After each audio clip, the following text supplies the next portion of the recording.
waaw maa ngi tudd El Hadj Ciré Bale Diallo di président antenne régionale SOS consommateur fii ci diwaanu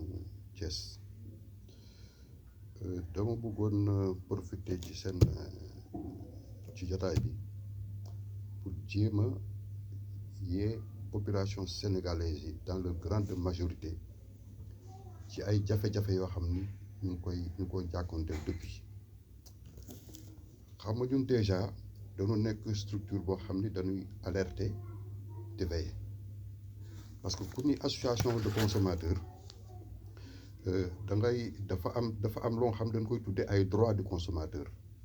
mënul tool di ko détaillé di ko lim mais nag consommateur bi itam am na lu ñuy tuddee ay devoir là également xañ naa ci beneen jotaay dinañ ci mën a dugg dinañ ci mën a xuus bu baax a baax. xam nga ñun déjà en 2016 bi ñuy wax affaire référendum dafa am lu bare yoo xam ne dañ ko seetlu woon par rapport ak dëkk bi ni muy doxee ci lañ commencé woon di alerter suñu déclaration ñu ko tudde woon saa su fi dafa doy maanaam halte au kidnapping politique parce que nag dafa mel ni loolu la ñu seetlu fu mu nekk nii bi ñu seetloo nii depuis lors am na gouvernement bu fi nekk muy gouvernement président Macky Sall te nga xam ni askan wi ci kattanu yàlla moo ko fal dañu gis ni pouvoir bi ak opposition bi toujours dañuy nekk ci am jàppal bàyyi pour seen intérêt personnel mais pas pour problème population bi parce que ku ci xas a toog rek yow déjà jël nga problème population bi relégué ko au second plan day lijjanti say mbiru bopp loolu ñu ngi ko doon commencé woon alerter depuis 2016 ñu seetlu ni am na ay transhumance yoo xam ni ay bataille de positionnement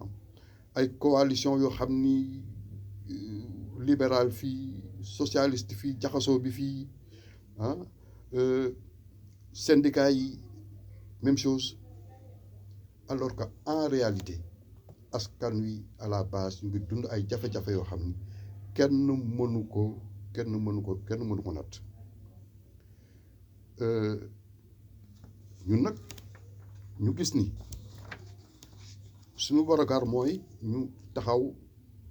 jéem a yee askan wi parce que après tout nous sommes des éveilleurs de conscience nous protégeons et nous défendons les populations les consommateurs en général d'abord xam nga dañuy wax lu ñuy tuddee la cherté du coût de la vie chaque fois que nguur gi jël na ay arrêté wala ay décret yoo xam ne daf ko tëral pour ñu jéem a xool dund geek location bi nu koy wàññee courant beeg ñoom seen xëj na dans les faits ci këyit loolu am na mais dans la pratique foofu la problème bi nekkee depuis ñaata at ñu seetlu ni également suñu environnement ni ñu koy saaxee ak ni ñu koy dégradé doy na waar trop parce que ku ni environnement dégg ni cadre de vie ñu am problème mu assainissement am problème mu déficit éclairage quartier yi armeel yi ba ci marché yi kenn xamul lu muy nuru alors que loolu dafa bokk ci li ma waxoon sànq ci droit du consommateur c'est-à-dire que le droit à un environnement sain ñu alarmé woon également ci affaire lu ñu tuddee boulimie foncière bi parce que boulimie foncière organisée parce que mënuñu wax spéculation foncière léegi mënatuñ ko wax léegi on parle de boulimie foncière organisée te su ma nee organisée ci kaw la ba ci suuf amul benn service moo xam ni mën na ni yow bokkoo ci déedéet loolu mënul ne parce que man simplement rek mënu ma dem dagg fale ay hectares ñëw tabax ñëw parqué ko tabax ko def ci lu ma neex te ñeneen yéeguñu ko donc am na lu xew ci suuf te xam nga suñu ne boulimie foncière organisée mënoo ko wax te tuddoo corruption mooy li ma wax sànq ci kaw la ba ci suuf ñu xool ni également même ndaw yi ci seen bopp emploi yi leen diggoon daanaka dara amu ci wala su amee it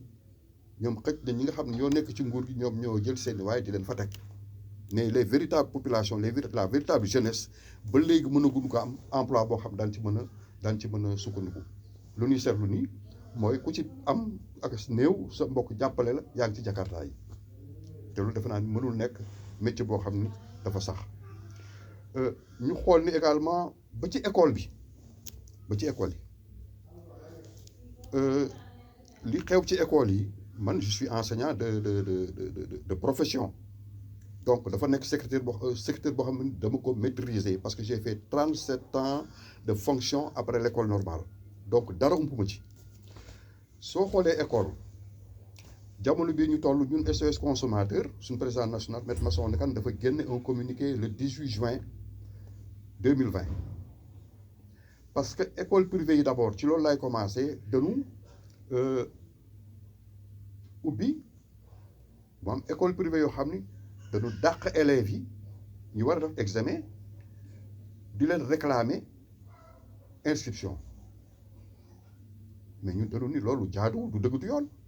parce que su fekkente ni état bi moo jël responsabilité tëj ci école yëpp muy école publique ba ci école privée tëj ko lu mat ñetti weer yow nga ni weer yàlla jàll il faut élève bi fay la ko sinon du jàng mais kooku on dit que c'est pas sérieux c'est de l'arnaque c'est de l'abus ñun nag ñu ni au niveau national non seulement état bi su jël responsabilité ñun daanu jël suñu responsabilité mais également daanu organiser ay sit-in organiser lépp lu nga xam ni yoon may nañu ko pour que école privée yooyu dellu ginnaaw parce que nag un service qui n'est pas effectué mënoo réclamer pour ñu fay la ko et comme si cela ne suffisait pas établissement public yi CEM yi dugg ci di dàq élèves yi def examen di leen laaj inscription 10 000 francs alors que ñu ngi nekk en pleine pandémie de Covid-19 loolu man ba mu ko yégee jot ci ay information toog naag monsieur l'inspecteur d'académie Diassé waxtaan ak moom ci mbir moom mu ni ma en tout cas dana jël les dispositions qu'il faut ñu ngi toog nag di xaar mais également ñun suñu wàllu bopp au niveau de Thiès ñun fas yéene nañu dem rencontrer ko ñu tënkandoo mu problème école de manière générale parce que su ma dellu see tuuti ci affaire inscription yi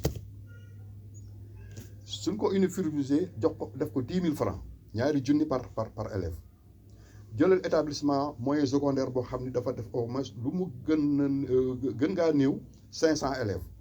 500 élèves multipliés par 10 000 ñaata la mais c'est une somme extrêmement importante bu nga xam ni gestion bi mi ngi gravité entre le principal le président de l'APE jeex na dañuy wax comité de gestion rek mais en réalité comité de gestion boobu existé wul te defe naa ni xaalis bu mel noonu somme bu mel noonu nga xam ni alalu askan wi la soo ko yoree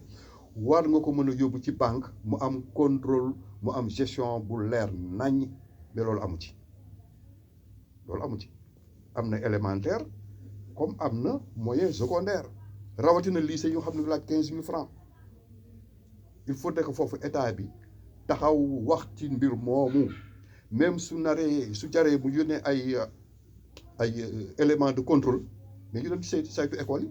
li ko dale ci IA yi IF yi ba ci établissement privé yi ba ci établissement public yi loolu rôlu état bi la parce que nag parent d'élève boo xam ne yow soo añee doo reer soo ndékkee doo añ ñu lay forcer di la obligé ni ngay fay 10 000 francs boo xam ne amuloo ko loolu du dëgg du yoon à la limite c'est du chantage c'est de l'arnaque kooku benn jafe-jafe la mbirum courant bi war nañ ci wax ak ndox mi suñu xoolee ni depuis pandémie bi mu amee ba léegi dañu ni am na yenn facture yoo xam ni population yi da leen koy teggil mais ñun li ñuy jot ci ay doléances kenn xamul lu mu toll am na yoo xam dañ naan la man sama facture maa ngi doon fay ma joxe exemple 15 000 francs wala 25 000 francs léegi maa ngi fay 30 000 francs jëm kaw ñun fii ma toog di wax ak yow ñu mën a ko am explication bu leer en tout cas ñun ñu ngi fas yéene dajeek le délégué régional Sénélec Moussa Thiam heureusement ku nga xam ne yaatu na moom daf ñuy déglu pour laaj ko exactement mbir na mu demee parce que nag bala ñuy prononcer wala ñuy def yenn action il faut que ñu am ci ay éléments yu leer nañ maintenant on va informer et transmettre à qui de droit suñ demee ci Sen'Eau tey ba ma dellu tuuti ci courant bi jamono yëpp seetlu nañu délestage yi kenn xamatul lu muy nuru 24 heures sur 24 c'est des délestages yoo xam ne dina dem 30 ba 1 heure de temps muy délection ay délestages yoo xam ne léeg-léeg sax dafay doon ay délestage yoo xam ni du doon sax délestage mais mën ma wax ni délestage flash la courant bi dafa ñëw dellu yàq sa appareil te doo am foo ko jooytu foofu nag dinaa yee population yi consommateur ci benn mbir su fekkente ni sa police d'abonnement da nga déclarer benn appareil bi yàqu Senelec war na la indemniser mais su fekkente ni déclaré woo ko kooku Senelec mënul la indemniser c'est pas possible loolu mënul nekk donc ñun am na loo xam ni en tout cas wax dëgg yàlla ñu ngi koy dox di ko jéem a saytuwaat pour que ñi ci war a wax ci ñi ci war a dox ci ndox mi su teyee ndox am su ëllëgee mu ñàkk factures yi comme Senelec dafa mel ni ci Covid bi lanu joxe woon par la main droite dañ ko jëlaat par la main gauche man am naa ci ay éléments de preuve yoo xam ni koo xam ni facture batul sax 15 000 francs ñu coupé ndoxam frais de rétablissement bi 8226 la mais xoolal loolu yow nan ngay mën a am facture 15 000 francs ñu lay réclamer frais de coupure 8226 alors que foofu su ko tegoon ci yoon su fekkoon ni facture 15 000 francs la war a fay au moins tiers bi mais su fekkente ni yow frais de rétablissement bi dafa dem ba nar a tolloog sa facture foofu y a problème ba tey foofu ñuy interpeller autorités yi moo xam ni ci suuf la moo xam ni ca kaw la parce que nag ñun du lu nekkuñu association consommateur de salon